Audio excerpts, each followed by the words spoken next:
Part 5, we saw how CNNs handle images. A small filter slides across the pixels, detecting patterns at every position. It works because images have spatial structure. Neighboring pixels are related, but not all data is spatial. Think about a sentence. Words come one after another in order. The meaning of it depends on what came before. The meaning of the next word depends on the entire history. You need a network with memory. Could we just use a regular feedforward network? Feed in the words, get an output. The problem is, feedforward networks have a fixed input size.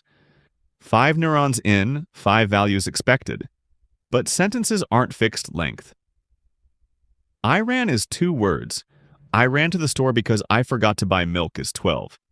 You'd have to pick a maximum length and pad shorter sentences with zeros. Wasteful, but workable. The real problem is deeper. A feed-forward network processes all inputs simultaneously. It has no concept of order. Shuffle the words around, and the network treats them the same way. Dog bites man and man bites dog look identical to it. For language, order is everything. Recurrent neural networks take a different approach. Instead of seeing all the words at once, they process them one at a time, left to right. At each step, the network reads one word and produces 2 things, an output and a hidden state. The hidden state is a vector of numbers that summarizes everything the network has seen so far. It's the network's memory. When it reads the next word, it doesn't start fresh. It takes the hidden state from the previous step and combines it with the new word. So the second word is processed in the context of the first.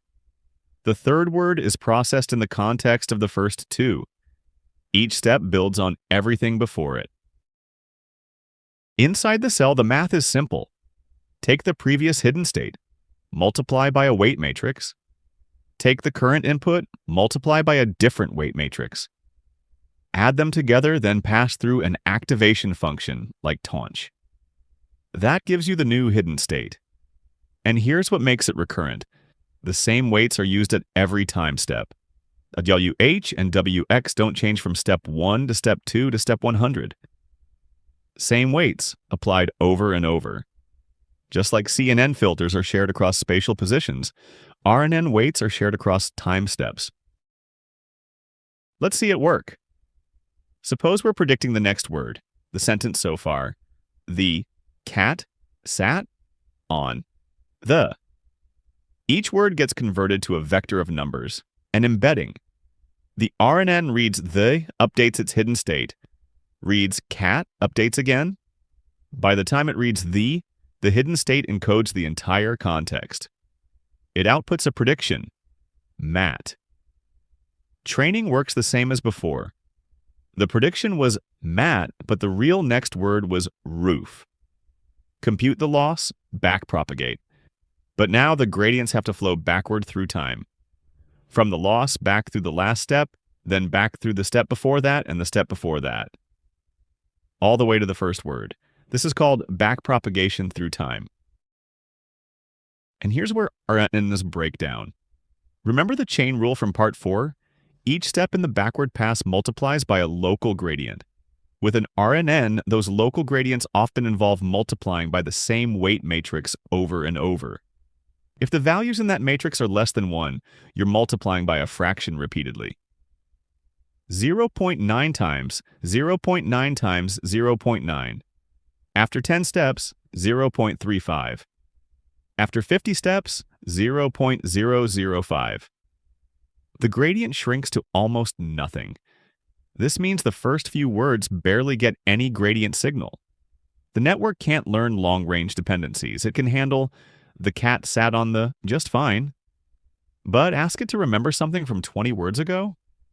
The gradient is gone. It's like trying to pass a message through a long chain of people whispering. By the end, the message is lost. The opposite can happen too. If the weight values are greater than 1, the gradient grows at each step. 1.1 to the power of 50 is over 100. The gradients explode. The weight updates become enormous, the network's values fly off to infinity, and training collapses. Numbers overflow, loss becomes not a number. The fix for this one is simple. Gradient clipping. If the gradient gets too big, scale it down.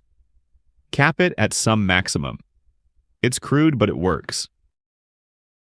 Exploding gradients have a quick fix. Vanishing gradients don't. You can't just make small gradients bigger without knowing which ones matter. You need a different architecture. In 1997, Hochreiter and Schmideber proposed the long short-term memory network, the LSTM. Instead of one hidden state that gets overwritten at every step, the LSTM adds a second path, a cell state. Think of it as a conveyor belt running above the network. Information can ride along it unchanged for many steps. The cell state is controlled by 3 gates. Gates are just sigmoid layers. They output values between 0 and 1. 0 means block everything. 1 means let everything through. The network learns when to open and close these gates during training. The forget gate decides what to throw away from the cell state. It looks at the previous hidden state and the current input, and outputs a number between 0 and 1 for each value in the cell state. Close to 0, forget this. Close to 1, keep it. Reading a new subject in a sentence? The forget gate might erase the old subject from memory. The input gate decides what new information to add. It has 2 parts. A sigmoid layer picks which values to update. A tanh layer creates candidate values to add. Multiply them together and add the result to the cell state. The old subject was erased by the forget gate. The new subject gets written in by the input gate. The output gate decides what to actually output as the hidden state. The cell state holds the full memory, but not all of it is relevant right now. The output gate filters it. Sigmoid picks which parts to expose, then the cell state goes through tanh and gets multiplied by the gate's output. That becomes the new hidden state, and optionally the network's output for this step. So why does this fix vanishing gradients? The cell state. In a regular RNN, information has to pass through a matrix multiplication and an activation function at every step. Each step can shrink the signal. In an LSTM, the cell state path is mostly just addition and element-wise multiplication by the forget gate. When the forget gate is close to 1, which it learns to be for important information, the gradient flows straight through. No repeated matrix multiplications crushing it. That long sentence from before? The man who lived in France for 20 years spoke fluent. The LSTM can learn to keep France in its cell state the entire time. The forget gate stays open for that information. 20 steps later, when it needs to predict French, the gradient can reach all the way back to where France entered. The information survived because the network learned to protect it. That's sequence models. Feedforward networks can't handle variable length ordered data. RNNs process sequences one step at a time, carrying a hidden state forward. But vanilla RNNs lose information over long sequences because gradients vanish. LSTMs add a cell state with gates that learn what to remember, what to forget, and what to output. The gradient can flow through the cell state for hundreds of steps. LSTMs were the best we had for years. Machine translation, speech recognition, text generation. They all used LSTMs or a close variant called GRUs. But there's still a bottleneck.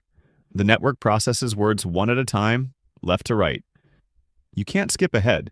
You can't look at the whole sentence at once. For long documents, that sequential processing is slow, and the hidden state has to compress everything into one fixed size vector. In 2017, a paper asked, what if we got rid of recurrence entirely? That's part 7. Attention and transformers.